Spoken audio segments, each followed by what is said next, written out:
शुभ संध्याकाळ सर्वांना. तर संध्याकाळचे वाजलेले होते 7. इथं मी जिरा राईस म्हणजे आज फक्त डाळ भात बनवायचा होता, कारण का भाकरी आणि टमॅटोची चटणी होती ऑलरेडी. टमॅटोची चटणी इथं मी पहिल्यांदा चहा बनवला, चहा पिले पहिल्यांदा.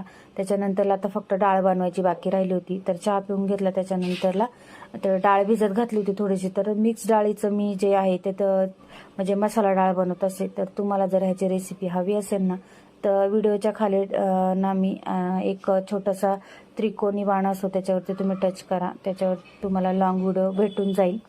तर इथं काय काय घेतलंय, कांदा घेतलेला आहे, मिरची घेतलं, टमॅटो घेतलाय, लसूण घेतलंय, कढीपत्ता घेतला आणि कोथिंबीर घेतलेली आहे. तर हा फुल लॉंग व्हिडिओ मी अपलोड केलेला आहे, तिथं जाऊन तुम्ही नक्की पाहू शकता याची रेसिपी. तर इथं कट वगैरे करून घेतलं. त्यानंतरला कुकरमध्येच बनवते मी डाळ.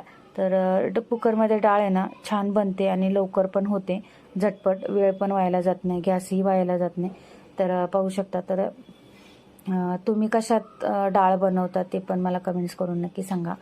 तर इथं पाहू शकता मी आता मला कुकरमध्ये फोडणी वगैरे दिली. त्याच्यानंतर मी एक 4 ते 5 शिट्ट्या घेते, त्याच्यामध्ये डाळ छान गळली जाते 4-5 शिट्ट्यांमध्ये. कधी कधी काही कुकरच्या लवकर शिट्ट्या होतात, त्याच्यामुळे होत नाही. एक साईडला जिरा राईस बनवला आणि एका कुकरमध्ये डाळ बनवली. तर इथं भांडे वगैरे घासून घेतली, जे काही चहाची वगैरे भांडे होते. आणि इथं मुलीचा अभ्यास पण घेत होते. काम करता करतात मी अभ्याससुद्धा घेते, कारण का दोन्ही कामं मग मला आहे ना एकदम हे होत नाही बसून, कारण का बसून राहिलं तर मग अभ्यास घेत राहिलं तर कामं राहतात, म्हणून मग दोन्ही कामं बॅलन्स करून करावं लागतात. तर इथं मॅथचा अभ्यास घेत होते. तर तुम्ही कसं करता ते पण, तुमच्या मुलांचा अभ्यास ते पण कमी. तर चला, आजचा ब्लॉग एवढाच होता. Bye bye.